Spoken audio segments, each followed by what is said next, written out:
Hey Trap Tribe, it's me, Ashley of Trap Pray Love, and something weird happened during COVID. And no, I'm not talking about this. No, it's or not. This. It didn't happen. I'm talking about the rise of the divine feminine. So, I'm not gonna lie, everything that I have learned about the divine feminine, I've learned against my will by means of TikToks like this. And Instagram bios that have hashtag the divine feminine. And it sent me into a deep state of introspection. My third eye decalcified, my hip chakra opened, and as I channeled Beyonce and Ariana Grande, I asked myself, what the fuck am I doing? So I'm going to be honest, I code switch day to day from masculine to feminine energy because I am the head of my household. But with that being said, being unable to stay in my feminine energy, will I ever reach the godlike status of white tablecloth brunches and poofy shirts? Or am I a male podcaster's worst enemy? The masculine woman. Join me as I deep dive into the divine feminine movement and why I think it's just misogyny with lip gloss. Keep watching.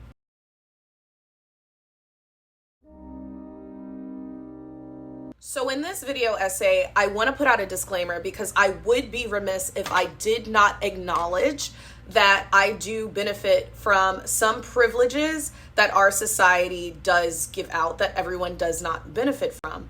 I am a lighter skinned Black woman. I grew up middle class. I also am skinny. I also am cisgendered. I identify as a cisgender woman. So some of the advice that I may give at the end of this video may not be so easy from some women that don't benefit from the same privileges that I do. For instance, if I were to say, don't submit to a man, don't do this, it would not have the same effect with me as another woman that does not benefit from pretty privilege or some of the other shit that I also benefit from. So please, what I ask from that is just give me grace. Not to be confused with the age-old spiritual dualities of yin and yang, good and bad karma, or other female deities. The divine feminine is defined as the true essence of feminine power.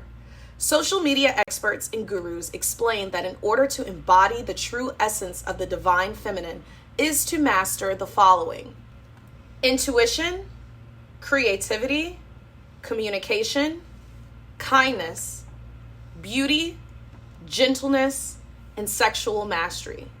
These gurus imply that through changing your behavior, appearance, and values, you can reach goddess status. How did we get here? Millennials and Gen Z are the first two generations since the 1960s to really challenge social norms such as religion and societal views on a wide scale. We're the first generation to really define what it means to be traditionally blank. We're also a very idealistic generation. With new societal acceptance, for the first time, the African American community is not only able to participate in that same idealism, but our culture now has become pop culture on a global scale. This shift has not only changed our views with media, but also how we relate to and incorporate religion in our lives. Phrases such as the Lord works in mysterious ways have changed to, I'm not religious, I'm spiritual. And with that being said, also in the Black community, with Black women being more educated and operating now as head of our own households, we are able to redefine ourselves more on a global scale as well. And also capitalism has a lot to do with this. With capitalism being in the forefront of American society, it praises the individual. Capitalism pretty much says, you're an individual, you are special, pull yourselves up from your bootstraps, and you put yourself and your home before others. So then comes 2020. 2020 was a year where the whole world shut down. Not only were we forced to reckon with a global pandemic, we were also forced to deal with some of the injustices that marginalized people of color in this country have dealt with for generations. This lack of contact led for our generation, many millennials and Gen Zs and many others, to be forced to enter into a state of introspection. And a lot of us, especially people in the Black community, had to come to terms with that question of, who am I? And all of these things at one time became the perfect storm for movements like the divine feminine, the divine masculine, those movements to begin. Now, in terms of the internet divine feminine movement, there is a set of rules, and if you can follow these set of rules by changing your behavior, changing how you look, changing how you present yourself with the other sexes and things like that, you can aspire to reach godlike level. If it sounds like religion, it is. It literally is. The divine feminine as repurposed misogyny. The divine feminine narrative not only engages with a lot of aspects of misogyny, but it almost repackages it in a way. We're going to break down several components of this, and I'm basically going to explain why I don't fuck with it. So beauty, in terms of the divine feminine, we don't have enough time in the day to go through it. However, if you would like, I will make a separate video on beauty standards with the divine feminine, but I'm just letting you know the video would be too fucking long. But if you would like me to make that video, leave a comment. Spoiler alert, it has to do with racism, transphobia, fat phobia, misogyny, and colorism. So let's talk about one of the bigger aspects of the divine feminine that you should aspire to and you should develop, and that is intuition. Intuition is defined as the ability to understand something immediately without the need for conscious reasoning. Many theorists believe that the human brain could be separated into two parts, the rational mind and the intuitive mind. This is also known as the left brain and right brain theory. In 1960, psychobiologist and Nobel Prize winner Roger W. Sperry theorized that people are either left-brained or right-brained, meaning that one side of the brain is dominant. According to Sperry's research, the left brain is more verbal, analytical, and orderly than the right brain. It's better at things like reading, writing, and computations. The right brain is more visual and intuitive. It has a more creative and less organized way of thinking. This theory was later debunked by a 2013 research review, where a team of scientists discovered that the human brain actually doesn't favor one side over the other, and whether you perform a logical or creative task, both parts of the human brain are utilized. Although this theory has been debunked, many publications in popular culture have grown with the same false ideology, later using the theory as reasoning for relationship issues between men and women. Sound familiar? In the 1992 book, Men Are From Mars, Women Are From Venus, author and relationship expert John Gray explains that men and women operate in relationships the way that they do because they are fundamentally different. This book has sold more than 15 million copies, and according to a CNN report, it was the highest ranked work of nonfiction of the 1900s.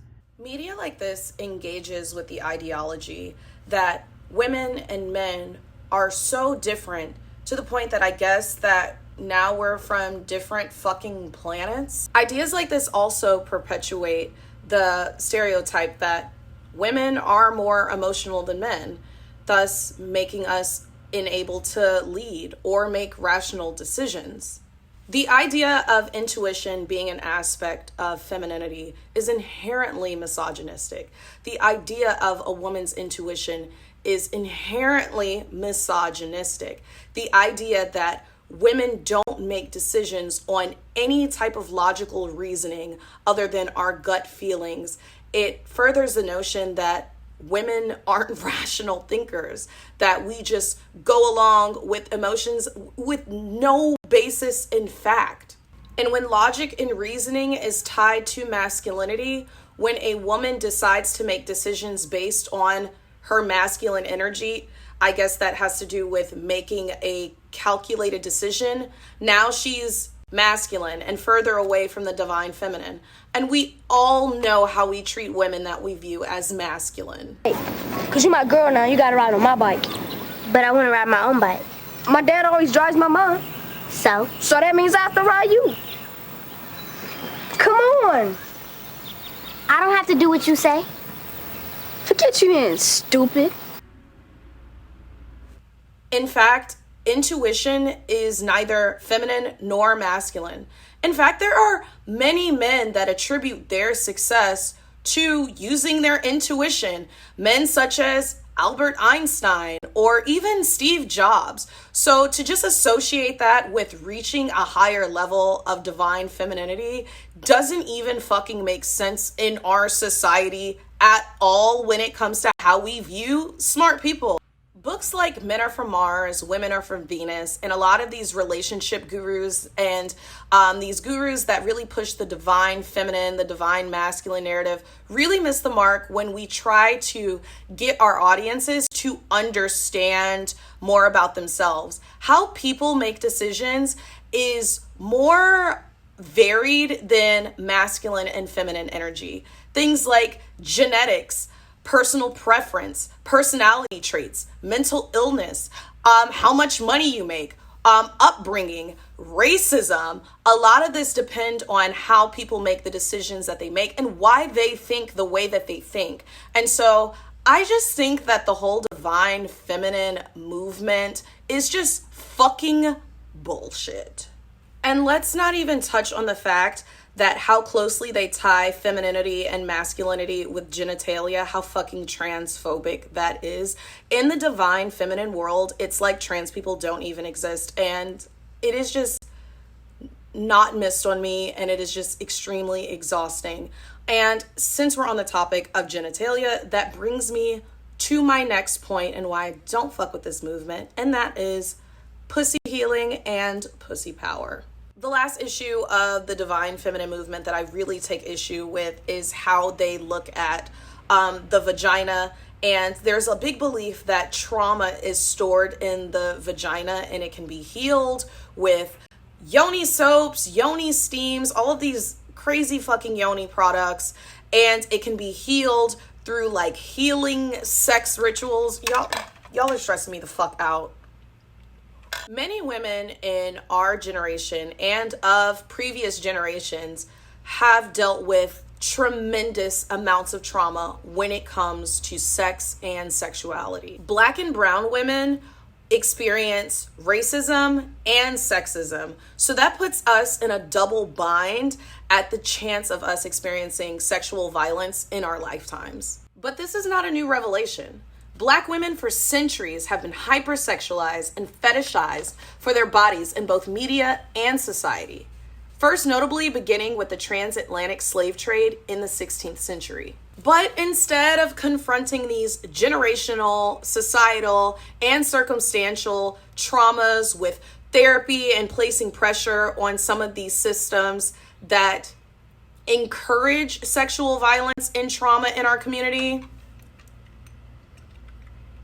these healers place the pressure back on the victim and blames the victim for holding on to these traumas.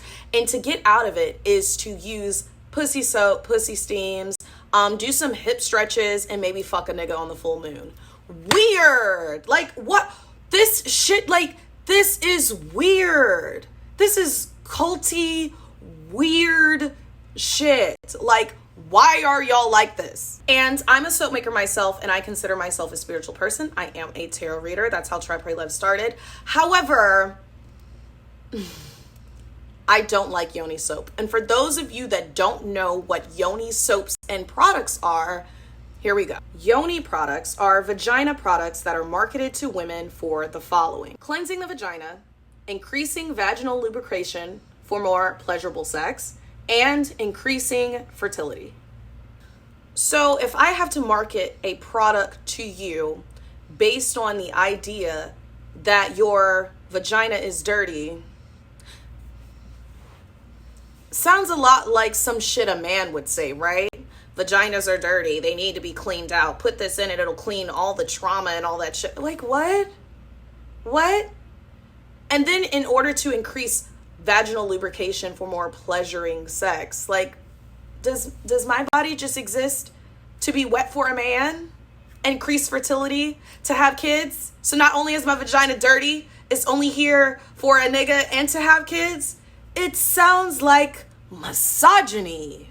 Not only is the vagina a self-cleaning organ, it is well adjusted to regulate hormonal changes that come with pregnancy, menstruation, aging, and it does not regulate menstruation or trauma. That is not what the vagina does. And the only thing more lame than placing so much significance in a vagina, let's just talk about with that movement, how transphobic that is. So if I don't have one to regulate in yoni steam, can I not be the divine feminine? Lame. And just talking about shit that the vagina does. A lot of these divine feminine gurus look at sex as not only a way to have pleasure, I have no issue with that, but in terms of healing other people. Sarah Reagan, Mind, Body, Green's spirituality and relationship writer, said that the divine feminine should embrace the act of sex as worship of your partner and a sacred representation of the divine. No matter how different you imagine these things to be, you get out of it what you put into it. Exercise your devotion muscle. Fake it until you make it. Can I just stop right there? So now we can't even come. Okay, keep going. By holding this highest vision for your partner, you will be loving them to your best expression of their divine design. This truly divine principle in action. Yes, you are a healer now. So you mean to tell me I gotta submit to these niggas? I gotta play mommy to these niggas? And I gotta heal these niggas too? It's a lot of work. It's a lot of motherfucking work. A lot of motherfucking work. Now let's wrap up this pussy conversation because I'm sick of it. But bottom line, if you have any questions or anything crazy going on down there, speak to a healthcare professional, not a guru. If you're experiencing trauma when it comes to sex by the means of sexual violence or just even not really anything, please speak with a healthcare professional, mental health, gynecologist, not these spiritual gurus. They're trying to sell you shit, commodifying women's bodies and the fear of being dirty, not being pleasurable enough, that is inherently associated with misogyny. You should learn about your body from professionals, from doctors, not that bitch off of Instagram or Gwyneth fucking Paltrow. Yes, Gwyneth Paltrow. She got sued out of the wazoo for selling yoni eggs and products. And it's a thing. Look it up. I just want to get out of this hellscape. This hellscape that we call whatever the fuck this is. In conclusion, the divine feminist movement is extremely dangerous. Not only is it rooted in racism, colorism, and misogyny, it's also pretty dangerous to your body. I just think that it's another way to repackage some of the shittiest parts of our society. And if you ask me, I don't want to be a part of that genre. I don't want to be a part of that group. I find myself to be a very spiritual person, and fuck it, I'll be a nasty woman if that means that's what you guys are calling me now. But if you like this video, if you want to see more content like this, don't forget to like, share, and subscribe to my channel. All right, guys? Bye.